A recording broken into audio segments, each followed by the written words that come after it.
अनुसया महिला उन्नती केंद्र मंचर यांच्या सहकार्याने राज्य शासनाच्या संजय गांधी निराधार योजना, श्रावणबाळ सेवा राज्य निवृत्ती वेतन योजना, इंदिरा गांधी वृद्धापकाळ निवृत्ती वेतन योजना अंतर्गत मंचर, अवसरी, खुर्द व कळंब परिसरातील 248 पात्र लाभार्थ्यांना मंजुरी आदेश वाटप कार्यक्रम आज मंचर येथे संपन्न झालाय। यावेळी आंबेगाव तालुका तहसीलदार संजय नागटिळक, अनुसया महिला उन्नती केंद्राच्या अध्यक्षा किरणताई वळसे पाटील, भीमाशंकरचे अध्यक्ष बाळासाहेब बेंडे पाटील, सुषमाताई शिंदे, माणिकताई गावडे, अरुणाताई थोरात, उषाताई कानडे, प्रिया बाणखेले, शैलजाताई ढोबळे, सुनील बाणखेले, अरुणराव गिरे, रवींद्र करंजखेले, अक्षदा शिंदे, सुहास बाणखेले, प्रेम थोरात, पुष्पलता जाधव, मोनिकाताई भालेराव, वैशाली बेंडे, आरती थोरात, प्रीतीताई चिखले, ललिताबाई चिखले, वेणुताई खरमाळे, सीताबाई चासकर, शहानूर भाभी, शेखर चिखले, अमोल वायाळ, वैभव वायाळ, शिलाताई बोदडे व आदी पदाधिकारी तसेच अनुसया महिला उन्नती केंद्र व अनुसया महिला सहकारी पतसंस्थेचे सर्व पदाधिकारी, कर्मचारी, योजनेचे लाभार्थी मोठ्या संख्येने उपस्थित होते।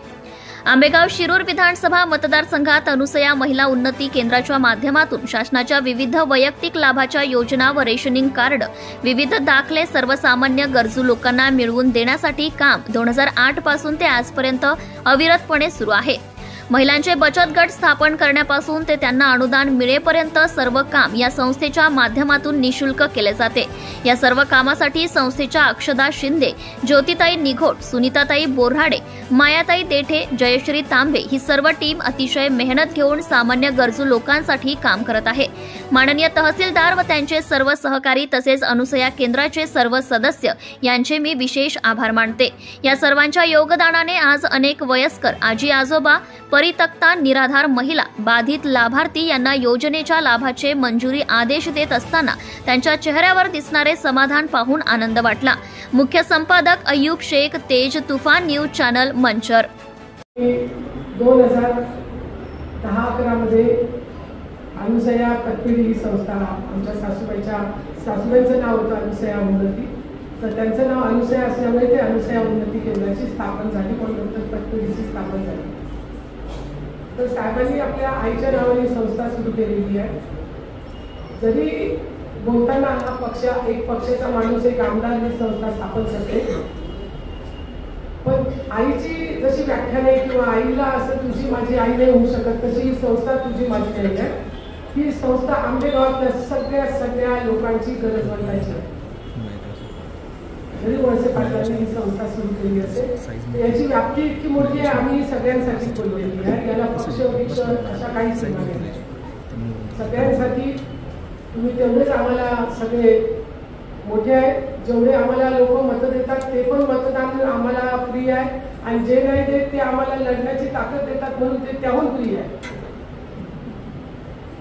तर म्हणायचा अर्थ एवढाच की आमचं सगळ्यांना साहेबांकडनं बरंच शिकण्यासारखं आहे। त्या दोन गोष्टी मी आवर्जून सांगते, सर्वांवर खूप प्रेम करा आणि कोणालाही अपशब्द बोलू नका, कोणीही असो त्याच्याबद्दल बोलू नका। मी नागपूरची, इकडे शिकलेली, मला आलेला कार्य म्हणायची सवय, मला हे सारखे समजायचे की पटकन उत्तर नको देत जाऊ, बोललं तर बोललं, थोडं विचार कर, मला तू चुकीचं बोललं तर चुकीचंच म्हणेल ना मी, मोठा असो की छोटा असो, मला हे समजायचं नाही, कारण मी अशा त्याच्याबद्दल आली होती तिथं आलेला कार्यक्रम। हळूहळू ती गोष्ट मला समजायला बरीच वर्ष लागली, तरी पूर्ण ती गोष्ट मी कधी नाही समजली। मग करोनामध्ये मला भाऊ केला, त्यावेळेस मला इतकं दुःख वाटलं की आई वडील गेले ते सहन केलं, आमचे दादा गेले ते खूप जास्त लागलं होतं, त्याचा मला कितीतरी दिवस त्रास झाला। आणि आमच्या दादानंतर माझ्या चुलत भावानंतर भावाने जे मोडून काढलं, तर मला असं वाटलं की आपण कोणावर राग करतो किंवा आपण कोणी आपल्याला वाईट म्हणते म्हणून आपण प्रत्येक सेकंडला आपण रिॲक्ट होतो। तर आपण एवढे मोठेच नाही की आपण रिॲक्शन द्यावं कोणाच्या चांगल्या आणि वाईट गोष्टीला, तो त्याचा दृष्टिकोन असतो, त्याच्या दृष्टिकोनातून आपण वाईट असतो। सर्वांसाठी आपण कधी चांगलं नसतो, सर्वांसाठी कधी आपण वाईटही नसतो। भाऊ गेल्या त्या गोष्टीतून मला इतक्या गोष्टी, मला भाऊ जसा सुधरून गेला त्यांनी मला क्षमा करणं शिकवलं, आणि कोणी काही बोललं तर मला फरक पडत नाही आता, या कानाने ऐकते त्या कानाने, नाहीतर मग जो प्रत्येक प्रश्नाचं उत्तर असते हे आम्हाला माहिती आहे। जेव्हा मला कळलं अरुणची तब्येत खराब झाली तेव्हा मला इतकं वाईट वाटलं. मी असं ठरवलं होतं एक वेळेस की मी आयुष्यात बोलणार, बिलकुल बोलणार साहेबांबद्दल काय बोललं.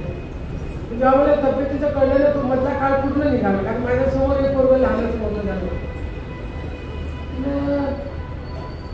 शेवटी काय आपण सगळेच जाणार आहे एका पाठोपाठ एक. कशाला कोणाबद्दल मला इतकं वाईट वाटतं. मला लग्नाबद्दल म्हटलं कशी आहे तब्येतीची काळजी आहे. मला वाटतं देवाने आपल्याला व्यवस्थित जागी आणून ठेवलेला आहे आणि साहेबही खुश झाले. म्हणजे चांगला बदल झाला. आणि आमच्या दोघांची ही लेख जी सगळ्यांना वाटते की आता साहेबांची मुलगी राजकारणात येणार आणि साहेब उभं करणार आणि ते काय लिगसी चालणार वगैरे वगैरे. लोक अर्धे घाबरले, अर्धे चिडले, अर्धे काही पण, अर्धे खुश नाखुश, सगळ्या प्रकारच्या प्रतिक्रिया आहेत.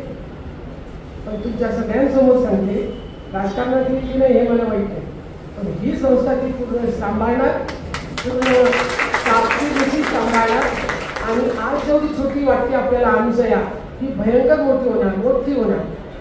कारण सगळे तरुण मंडळी या संस्थेला चालवणार. मला कधी पदाची अपेक्षा राहिली नाही. एक वेळ आपल्याकडे जिल्हा परिषद राखीव होते, काहीतरी जाती तुमचं का काय मला आठवत नाही. त्यामुळे शिवाजीराव आढळराव म्हणत होते, ते आपल्याचकडे होते तेव्हा. दादा म्हणजे वय तुमचं रान जिल्हा परिषदला म्हणजे दादा मी 100 माणसाला स्वयंपाक करून खाऊ घालतो. राजकारणात मी कधी येणार नाही, तो माझा पिंड नाही. कारण मला जास्तीचं सण पण होणार नाही. कोणी काही बोला आपल्या तेवढा तोल बोल नाही. मी माझ्या आयुष्यात खुश राहणार नाही.